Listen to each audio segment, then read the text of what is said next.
the official Brodeen channel, and I just want to welcome you to this live broadcast where I want to talk to my listeners about, a lot of times you guys see the craziness, you guys see the ups and the downs, and I wanted to talk to my viewers here recently about, some things that have come to my mind, and hopefully you'll think and ponder about it.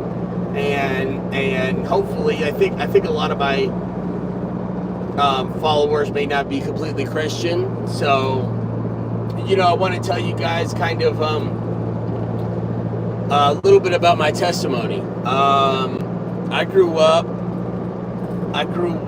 in Tucson, and the theme of this little message I want to emphasize is, and I may cut out because I'm in a bad service area, but the theme of this is, are you fully surrendered to the Lord?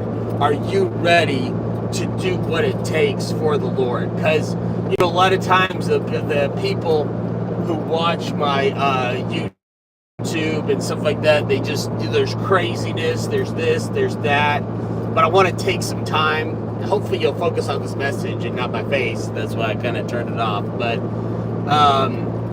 I grew up in Tucson. I went to a small private Christian school there, and it was great. I really liked how conservative the private Christian school area was. I grew up going to a more conservative Presbyterian church around there, and it was good. It was good growing up, and I had two parents that absolutely loved me. If you check out my Vice documentary, you'll see my mom and my dad. They're still alive, even though some people, unfortunately, have tried. With all the death threats, people have tried different things with my parents, and I love them to death. But I grew up in Tucson, went to private Christian school, had that life of mediocrity.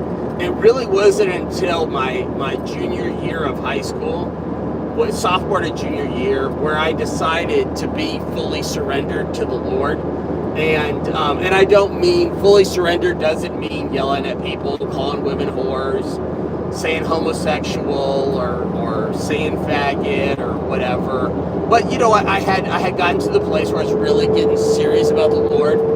I was really getting serious about what the Lord had. I was reading the Bible. I was going to church. A lot of people go to church, but at that point I had realized that I was going to church to actually go to church. And that is so important, to go to church. It's so important to be reading the Bible every day. It's so important to be that person, that Christian that is focused on the Lord, that's focused on what the Lord has. And it's important to be that light in your city, to be that light. And if you're not the light, then you're darkness. You can't be right with the Lord. I'm going to go on off a little tangent, but you can't be right with the Lord if you're having sex with your girlfriend.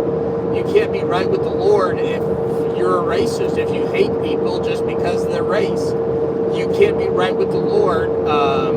Now, I do believe in races, that they should be with each other. I don't believe that's racist, but anyway, some people may think that. But it's important to be fully surrendered. It's important to be that light. It's important to separate yourself. When I decided to be fully surrendered to the Lord my sophomore year of high school, I lost all the friends, all the people that I hung out with, even in a private Christian school.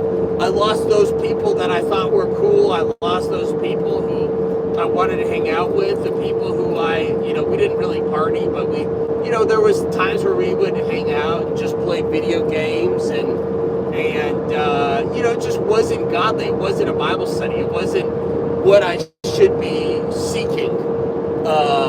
So you need to get fully surrendered to the Lord. You need to get serious about the Lord.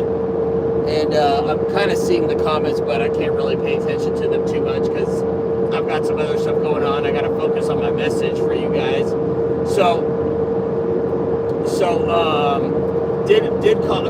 And then I started going to the U of A, the University of Arizona, which, I mean, it's just like any other,